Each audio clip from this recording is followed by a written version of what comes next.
नमस्कार विद्यार्थी मित्रांनो, मी राऊत सर तुमच्यासमोर घेऊन येत आहोत जे आपल्या महाराष्ट्रातील अत्यंत महत्त्वाचे समाजसुधारक आहे आदरणीय महात्माजी ज्योतिबाजी फुले यांच्याबद्दल आता आपण काय म्हणून सांगा माहिती पाहणार आहोत। ही माहिती परीक्षेच्या दृष्टीने अत्यंत उपयुक्त आहे। तुम्ही कोणतीही परीक्षा देत असाल तर ही माहिती तुम्हाला अत्यंत महत्त्वाची आहे। तर याच्यामध्ये पहा, महात्मा ज्योतिबा फुले यांचं कार्य खूप महान आहे, खूप मोठं आहे। त्यामुळे होऊ शकते एका भागात जर समजा माहिती संपली नाही तर आपण याचा दुसरा भाग करू। तर त्यासाठी महात्मा ज्योतिबा फुले यांच्याविषयीचा भाग 1 असं मी लिहिलेला आहे, असं आपण कन्सिडर करू। लक्षात घ्या। आता पहा, त्यांचा जो कालखंड आहे, त्यांचा ऐतिहासिक कालखंड आपण इथे कन्सिडर करू। 1827 पासून काय म्हणून सांगा 1890 पर्यंत हा महात्मा ज्योतिबाजी फुले यांचा काय म्हणून सांगा जीवनकाळ आहे असं गृहीत धरू। तर आता आपण असं गृहीत धरू, पहा इथे काय म्हणू, महात्मा ज्योतिबाजी फुले, त्यांचे वडील गोविंदरावजी फुले, त्यांचे आजोबा काय म्हणून सांगा शेरीबा फुले असं आपण गृहीत धरू। तर आता पहा इथे शेरीबा ज्या ठिकाणी राहायचे हे त्यांचं मूळ गाव। शेरीबा ज्या ठिकाणी राहायचे हे त्यांचं मूळ गाव कुठे होतं? सातारा जिल्हा। लक्षात घ्या, महाराष्ट्रामध्ये सातारा जिल्ह्यामध्ये इथे आपण असं कन्सिडर करू कटगुण हे त्यांचं काय म्हणून सांगा मूळ गाव असं गृहीत धरू। लक्षात घ्या। आता मग इथे काय म्हणून सांगा सातारा जिल्ह्यामध्ये कटगुण हे त्यांचं काय म्हणून सांगा मूळ गाव। मग तिथून त्यांनी का सोडलं तर तुम्हाला एक पॉइंट माहीत असेल की 12 बलुतेदार 18 अलुतेदार ह्यांच्यापैकी एक काय म्हणून सांगा चौगुला हा प्रकार माहीत असेल। लक्षात घ्या। तर तिथले चौगुली कुळकर्णी वगैरे हा पॉइंट तुम्हाला माहीत असेल। तर तिथले जे कुळकर्णी होते, लक्षात घ्या, कुळकर्णी ह्या कुळकर्ण्यांशी काय म्हणून सांगा भांडण झालं, झगडा झाला। त्या मारहाणीमध्ये तो वाद विकोपाला गेला आणि त्यांनी ते गाव काय म्हणून सांगा सोडलं। लक्षात घ्या। ते गाव सोडल्याच्या नंतर ते काय म्हणून सांगा इथे पुणे जिल्हा पुरंदर तालुक्यातील सासवड या ठिकाणी ते आले असं आपण गृहीत धरू। कोणाचा प्रवास सुरू आहे सांगा शेरीबांचा। आता शेरीबांची मुले किती आहे डोक्यात घ्या। शेरीबांना कृष्ण, राणोजी, गोविंदा अशी काय म्हणून सांगा 3 मुले आहेत। त्याच्यानंतर त्यांनी कुठे स्थलांतर केलं तर पुण्यामध्ये आले। लक्षात घ्या। त्याच्यानंतर ते काय म्हणून सांगा पुण्यामध्ये आले। पुण्याची आपण विशेष माहिती पाहणार आहोत, कारण महात्मा ज्योतिबा फुले यांचा जन्म कुठे तर पुण्यामध्ये झालेला आहे असं आपण गृहीत धरू। पहा इथे तारीख काय म्हणू तर 11 एप्रिल। पहा 11 एप्रिल 1827 या दिवशी लक्षात घ्या इथे धनकवडी पुणे, धनकवडी काय म्हणून सांगा पुणे या ठिकाणी महात्मा ज्योतिबा फुले यांचा जन्म झालेला आहे असं आपण तिथे गृहीत धरू। धनकवडी पुणे या ठिकाणी महात्मा ज्योतिबा फुले यांचा जन्म झालेला आहे। लक्षात घ्या। त्या एरियामध्ये एक ज्योतिबा देवाचं मंदिर होतं। लक्षात घ्या, ज्योतिबा देवाचे मंदिर होते असं गृहीत धरू। आणि तिथे काय म्हणून सांगा ज्योतिबाची यात्रा भरायची। पॉइंट लक्षात घ्या। म्हणजे ह्यांचं नाव काय म्हणून सांगा ज्योतिराव फुले असं का बरं पडलं हे तुम्हाला सांगतो। ज्योतिबाच्या यात्रेच्या दिवशी ह्यांचा जन्म झाला म्हणून त्यांचं नाव काय म्हणून सांगा ज्योतिराव असं ठेवण्यात आलं असं आपण गृहीत धरू। आता महात्मा फुले यांची जात जर म्हटलं तर ते जातीने कोण होते लक्षात घ्या, क्षत्रिय माळी होते। जातीने आपण असं गृहीत धरू क्षत्रिय माळी होते। लक्षात घ्या। आता त्यांना फुले आडनाव का बरं पडलं ह्याचा एक मोठा काय म्हणून सांगा इतिहास आहे। लक्षात घ्या। म्हणजे पुण्यामध्ये गणपती, त्या गणपतीला काय म्हणून सांगा हे रेग्युलर फुले द्यायचे म्हणजे गणपतीच्या पूजेसाठी। मग जसं काय म्हणून सांगा आपल्या गल्लीबोळामध्ये एखादा व्यक्ती असतो, काही विकायला येतो तर त्याला आपण त्याच नावाने हाक मारतो, तर त्यांना सर्व फुले म्हणून ओळखायचे। ह्यांचं जे मूळ आडनाव आहे तर ते लक्षात घ्या, मूळ आडनाव काय म्हणून सांगा गोऱ्हे असं आहे। पण नंतर त्यांना काय सांगा पुण्यामध्ये सर्व लोक फुले याच नावाने काय म्हणून सांगा ओळखू लागले। त्यांचा फुलांचा व्यवसाय होता म्हणून त्यांना फुले या नावाने ओळखू लागले असं आपण कन्सिडर करू। आता बघा काय झालं, मग अशा प्रकारे धनकवडी पुणे या ठिकाणी महात्मा फुलेंचा जन्म झालेला आहे असं इथे आपण गृहीत धरू। आता बघा याच्या नंतरचा पॉईंट मी तुम्हाला सांगतो ते कसं लक्षात घ्या। तर आता ज्योतिराव फुले यांचं शिक्षण सुरू झालं। आता बघा 1834 मध्ये वर्ष काय सांगतोय 1834, 1827चा काय सांगा जन्म आहे। 1827चा जन्म आहे। 1834 ते 1838 पर्यंत, 1834 ते 38 पर्यंत महात्मा ज्योतिराव फुले ह्यांचं काय म्हणून सांगा प्राथमिक शिक्षण. महात्मा ज्योतिराव फुले ह्यांचं आपण कन्सिडर करू सांगा प्राथमिक शिक्षण झालं. प्राथमिक शिक्षण महात्मा ज्योतिराव फुले यांचं कुठे झालं तर पंतोजीच्या मराठी शाळेत झालं. पॉइंट लक्षात ठेवा, पंतोजीच्या काय म्हणून सांगा मराठी शाळेत महात्मा ज्योतिबा फुले यांचं काय म्हणून सांगा शिक्षण झालं. प्राथमिक शिक्षण इथे काय म्हणून सांगा 1834 म्हणजे 1834 पासून आपण असं कन्सिडर करू 38 पर्यंत एकूण किती वर्षे सांगा 4 वर्ष. 4 वर्षाचं काय म्हणून सांगा प्राथमिक शिक्षण झालं असं आपण कन्सिडर करू. पंतोजीच्या मराठी शाळेमध्ये कुठे तर आपण कन्सिडर करू कुठे झालं सांगा पुण्यातच झालं. पुण्यातच झालं असं आपण गृहीत धरू. आता काय म्हणून सांगा 1838 मध्ये मात्र त्यांचं शिक्षण गोविंदरावांनी बंद केलं. गोविंदराव म्हणजे त्यांचे वडील. त्यांचं शिक्षण गोविंदरावजी वडील म्हणजे गोविंदरावजी फुले म्हणजे हे महात्मा ज्योतिबा फुले यांचे वडील ह्यांनी 1838 मध्ये शिक्षण त्यांचं बंद केलं. ते शिक्षण बंद करण्याचं एकमेव कारण तुम्हाला सांगतो म्हणजे इथे शिक्षण बंद करून टाकलं. शिक्षण बंद करून आपण असं कन्सिडर करू ह्यांना सुद्धा त्यांच्या फुलांच्या व्यवसायामध्ये पार्टिसिपेट करून घेतलं. ह्यांना सुद्धा फुलांच्या व्यवसायामध्ये गुंतवलं.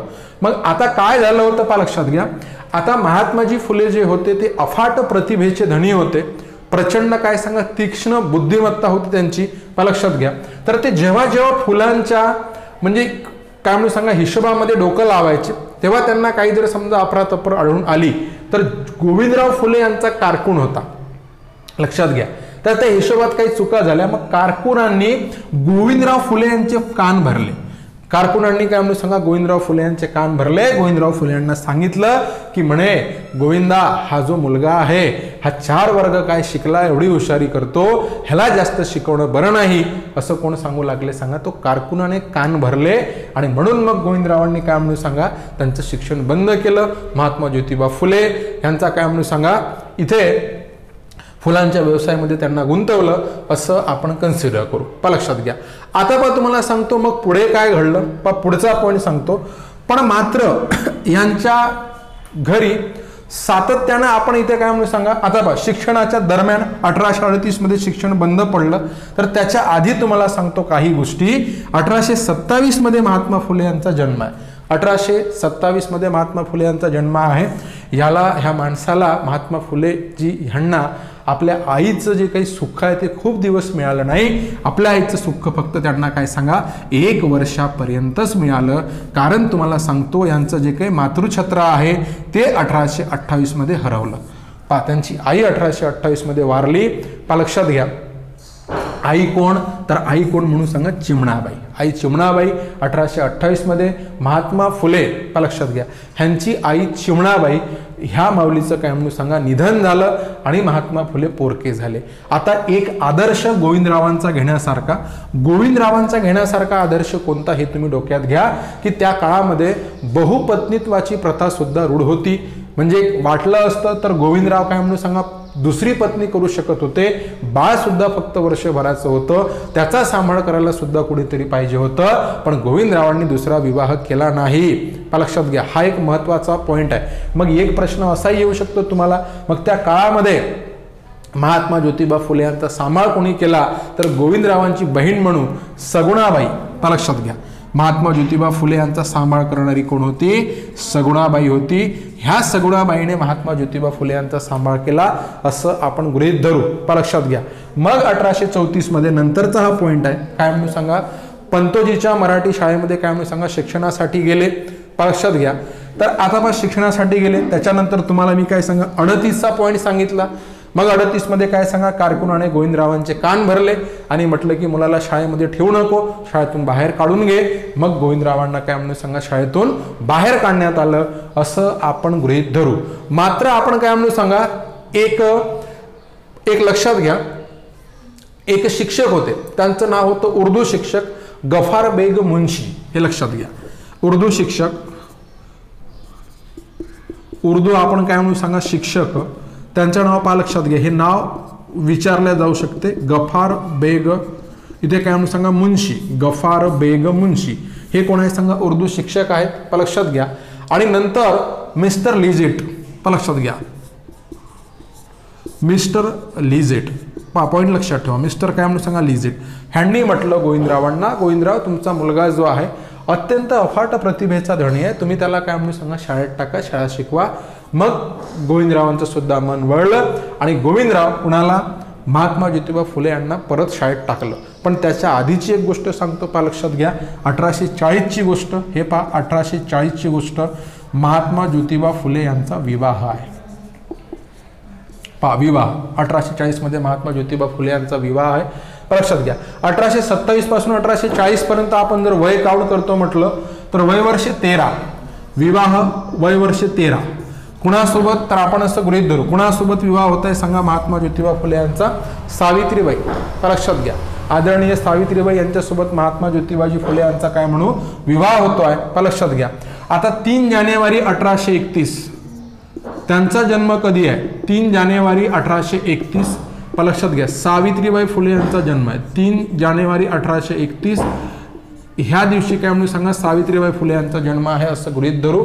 लक्षात घ्या. नायगाव सातारा कुठे जन्म आहे, तर नायगाव काय म्हणून सांगा, सातारा या ठिकाणी सावित्रीबाई फुले यांचा जन्म आहे असं गृहीत धरू. त्या कुणाची मुलगी आहे, तर लक्षात घ्या, खंडोजी नेवासे, इथे काय म्हणून सांगा, झगडे पाटील. लक्षात घ्या. खंडोजी नेवासे झगडे पाटील यांची ती मुलगी आहे. 1840 मध्ये विवाह होत आहे. महात्माजी ज्योतिरावजी फुले यांचं वय किती आहे म्हटलं तर 13 वर्ष आणि सावित्रीबाई फुले यांचं वय किती आहे म्हटलं तर 9 वर्ष. म्हणजे वयाच्या 9व्या वर्षी सावित्रीबाई फुले यांचा विवाह 13 वर्ष वय असलेल्या कोणासोबत सांगा, ज्योतिराव फुले, ज्योतिबा फुले यांच्यासोबत विवाह होत आहे असं आपण कन्सिडर करू. आता पहा एक महत्वाचा पॉईंट पुन्हा झाला. इथपर्यंत आपलं क्लिअर आहे, महात्मा फुले यांचं लग्न झालं. मग 1841 मध्ये परत एक पॉईंट सुरू होतो की हे जे लोक आहे याच्यामध्ये कोण सांगा, गफार बेगम मुन्शी हे उर्दू शिक्षक आहे आणि मिस्टर लिझेट ह्यांच्या म्हणण्यानुसार किंवा त्यांनी म्हटल्यामुळे मग पुढे काय म्हणून सांगा, गोविंदराव काय करत आहे पहा लक्षात घ्या. 1841 मध्ये स्कॉटिश मिशनऱ्यांच्या शाळेमध्ये आधी प्राथमिक शिक्षण पूर्ण झालेलं आहे हे लक्षात ठेवा. 1834 पासून काय सांगा, 1838 मध्ये स्कॉटिश मिशनऱ्यांच्या शाळेमध्ये 1841 मध्ये महात्मा फुलेंना माध्यमिक शिक्षण घेण्यासाठी टाकत आहे. पहा महात्मा फुलेंना आपण काय कन्सिडर करू सांगा, माध्यमिक शिक्षण घेण्यासाठी स्कॉटिश मिशनऱ्यांची शाळा. कोणत्या मिशनऱ्या आपण कन्सिडर करू, कोणत्या सांगा, स्कॉटिश मिशनऱ्या. लक्षात घ्या. स्कॉटिश मिशनऱ्यांच्या शाळेमध्ये महात्मा फुलेंना टाकलेला आहे असं आपण गृहीत धरू. त्यांच्या माध्यमिक शिक्षणाची सुरुवात सुद्धा कोण करत आहे, गफार बेगम मुन्शी आणि मिस्टर लिजिट साहेब ह्यांच्या मार्फत त्यांच्या माध्यमिक शिक्षणाची सुरुवात करत आहे असं आपण कन्सिडर करू. तर काही प्रसिद्ध समाज सुधारकापैकी त्यांचे वर्गमित्र सुद्धा आहे, क्लासमेट आहे. लक्षात घ्या. सार्वजनिक काका हे नाव तुम्ही ऐकलं असेल. लक्षात घ्या. इथे काय म्हणून सांगा, सार्वजनिक काका कुणाला म्हणतात असा प्रश्न येतो, तर तो आहे ग वा जोशी म्हणून. लक्षात घ्या. ग वा जोशी हे फुले यांचे कोण आहे सांगा, वर्गमित्र आहे. त्याच्यासोबतच काय म्हणून सांगा, तुम्ही रागो भांडारकर हे नाव ऐकलं असेल. लक्षात घ्या. काय म्हणून सांगा, रागो भांडारकर, तर हे सुद्धा महात्मा फुले यांचे कोण आहे सांगा, वर्गमित्र आहे असं आपण काय म्हणून सांगा गृहीत धरू. तर आता हे असं सर्व सुरू आहे. शाळेत काय म्हणून सांगा, 41 मध्ये माध्यमिक शिक्षण सुरू झालेलं आहे. शाळेमध्ये जात आहे. घरी आल्याच्या नंतर कुणाला सांगा, सावित्रीबाई ह्यांना सुद्धा महात्मा फुले शिकवत आहे की अशा अशा प्रकारचे काय सांगा एज्युकेशन असते. घरी आल्यावर आपल्या काय म्हणून सांगा, त्यांची धर्मपत्नी तिला सुद्धा ते शिक्षण देत आहे. आता मध्यंतरी तुम्हाला सांगतो वर्ष उलटत गेले आणि नंतर आपण काय कन्सिडर करू सांगा, 1847 वर्ष. लक्षात घ्या. ज्योतिबांनी, आता तुम्ही एक फेमस महाराष्ट्रातील अत्यंत फेमस उस्ताद त्यांचं नाव आपण कन्सिडर करू काय सांगा, लहुजी साळवे हे नाव तुम्ही ऐकलेलं असेल. लक्षात घ्या. ते लहुजी साळवे एक फेमस लहुजी बुडा मांग असे नाव, तर ते आदरणीय लहुजी साळवे. लक्षात घ्या. तर हे पहिलवान होते. लक्षात घ्या. ह्यांच्याकडून नेमबाजी दांडपट्टा. लक्षात घ्या. ह्या वर्षीच्या गोष्टी आपण कन्सिडर करू. लहुजी साळवे कुणाकडून घेतली असं म्हणते. लक्षात घ्या. नेमबाजी. लक्षात घ्या. नेमबाजी काय म्हणून सांगा, दांडपट्टा. नेमबाजी दांडपट्टा ह्याचं काय म्हणून सांगा, प्रशिक्षण त्यांनी घेतलेलं आहे. प्रशिक्षण घेतलं असं आपण कन्सिडर करू. लक्षात घ्या. आता एक महत्वाचा मुद्दा, आपण ह्यांना बऱ्याच पुस्तकामध्ये असा उल्लेख असतो की हे बंडखोर समाज सुधारक आहे. लक्षात घ्या. बंडखोर समाज सुधारक असं म्हणण्याचं एक कारण काय, लक्षात घ्या. ह्यांना राजकीय व सामाजिक गुलामगिरीविषयी प्रचंड द्वेष होता. मग राजकीय गुलामगिरी विरोधी, सामाजिक गुलामगिरी विरोधी बंड करण्याची प्रवृत्ती यांच्या काय म्हणून सांगा स्वभावामध्ये होती असं आपण कन्सिडर करू.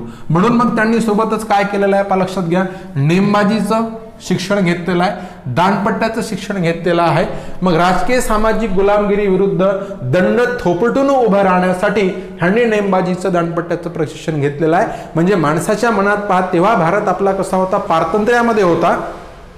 मग आपल्या भारत मातेला या पारतंत्र्याच्या जोखडातून मुक्त करायचं, तिला मुक्ती द्यायची, अशी मेंटॅलिटी घेऊन महात्मा फुले काय म्हणून सांगा, नेमबाजी दांडपट्ट्याचं प्रशिक्षण घेत आहे. पण मित्रांनो पुढे काय काय होते तो एक मुद्दा लक्षात घ्या.